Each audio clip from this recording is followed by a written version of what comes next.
Olimpinis krepšinis. Krepšinis iš širdies.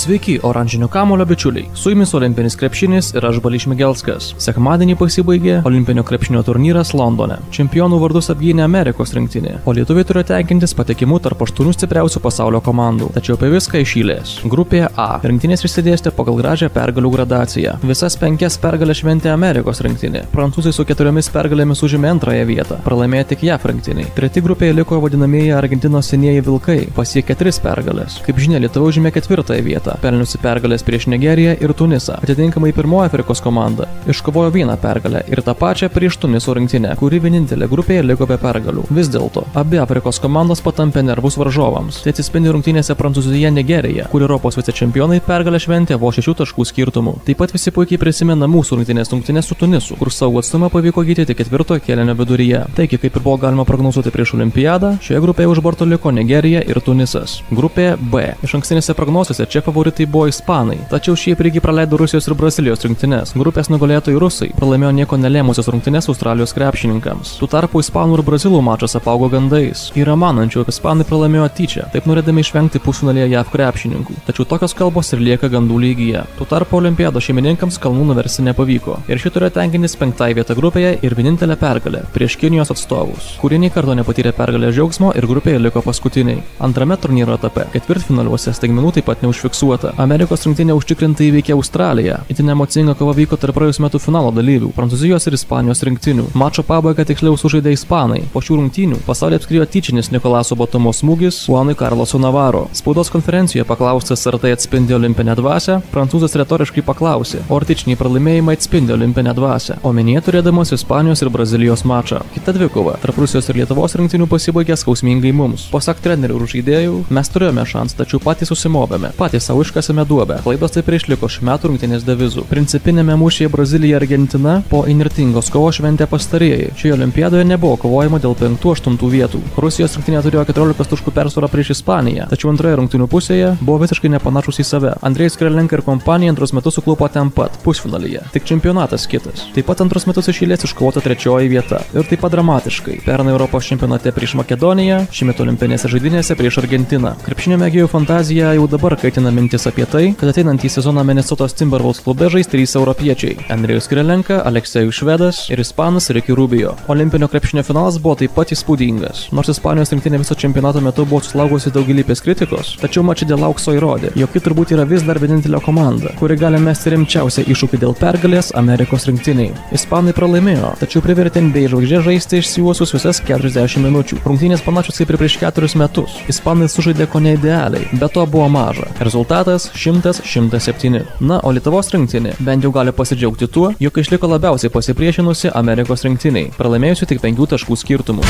Olimpinis krepšinis. Krepšinis iš širdies.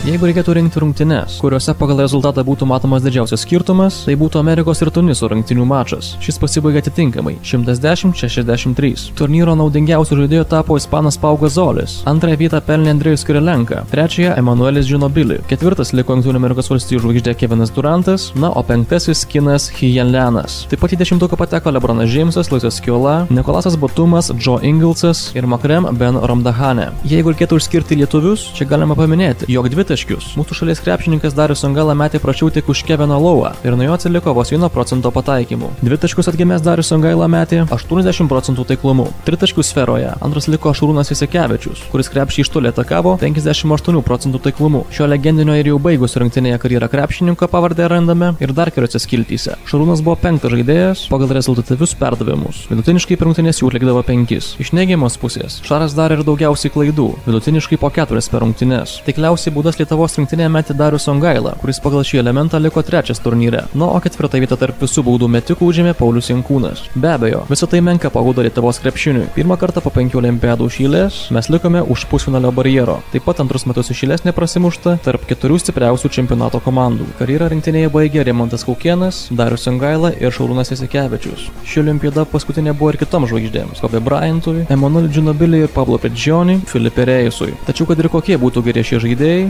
šiuolaikinis krepšinis eina į priekį ir įvairių rinktinių duris jau beldžiasi nauji perspektyvų žaidėjai. Akivaizdu, jog už metų vykstančiame Europos čempionate Slovenijoje Lietuvos rinktinėje bus pasikeitimų. Ar jie bus drastiški ar kosmetiniai, parodys tik laikas. Kol kas belieka konstatuoti ir pritarti Linui Kleizai, kad 5-8 vietos atspindi šiandieninį Lietuvos rinktinės pajėgumą, o rinktinė vis stipriau beldžiasi ir kartų kaitos problemos. Tačiau norisi užbaigti optimistinę gaidą. Prisiminkime, kokios niūrios nuotaikos vyro Lietuvoje prieš 3 metus po Europos čempionato Lenkijoje. Tačiau po metų pakilome it Feniksas iš pelenų ir pasaulyje buvome jau 3. Krepšinio vasara baigta. Dabar šiek tiek poilsio, o jau po poros mėnesių startuos naujas klubinis krepšinio sezonas. Juk būtent ten grūdinasi ir tobulėja mūsų rinktinės žaidėjai. Pabaigai norisi palinkėti ne tik toliau sekti oranžinio kamuolio naujienas, bet ir žaisti patiems. Juk žaidžiant ir malonumas didesnis. Juk kaip ten sakoma, viskas pabaigoje išsisprendžia į gerą. Jeigu taip nėra, tai dar tikrai ne pabaiga.